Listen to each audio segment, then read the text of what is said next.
Hi friends, welcome to my channel. இன்றைக்கி நம்ம சேனலில் என்ன பார்க்க போகிறோன்னா எண்ணெய் கத்திரிக்காய் வறுவல் தாங்க பார்க்க போகிறோம். கத்திரிக்காயை குட்டி குட்டி கத்திரிக்காயை 4ஆக வகுந்து எண்ணெயில் போட்டு வதக்கி எடுத்துக்கலாங்க. இந்தளவுக்கு வதக்கி எடுத்துக்கிறோம். இப்போ அதே கடாயில் எண்ணெய் சேர்த்துக்கிறோம். எண்ணெய் தேவையான அளவு எண்ணெய் சேர்த்து எண்ணெய் காஞ்சதும் கடுகு சீரகத்தை போட்டு பொரித்து எடுத்துக்கலாம். அது பொரிஞ்சதும் வெங்காயம் கட் பண்ணி வச்சுருக்க பெரிய வெங்காயத்தை சேர்த்துக்கிறேன்.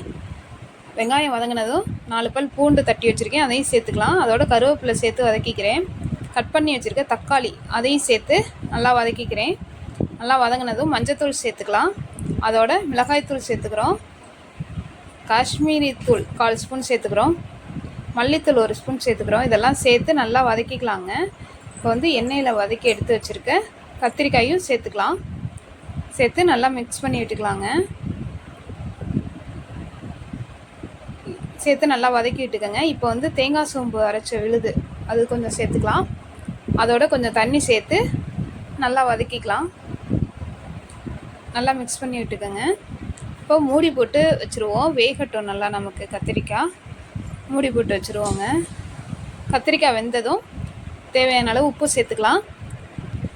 சேர்த்து நல்லா மிக்ஸ் பண்ணி விட்டுக்கோங்க. இப்போ இதில் கடலைப்பருப்பு, கொத்தமல்லி, மிளகாய், வெந்தயம், எள்ளு இதெல்லாம் சேர்த்து வறுத்து அரைச்ச பொடி 1 ஸ்பூன் சேர்த்துக்கிறோம். சேர்த்து நல்லா வதக்கிட்டு கொத்தமல்லி தழை சேர்த்துக்கலாம். அவ்வளோதாங்க, எண்ணெய் கத்திரிக்காய் வறுவல் ரெடி.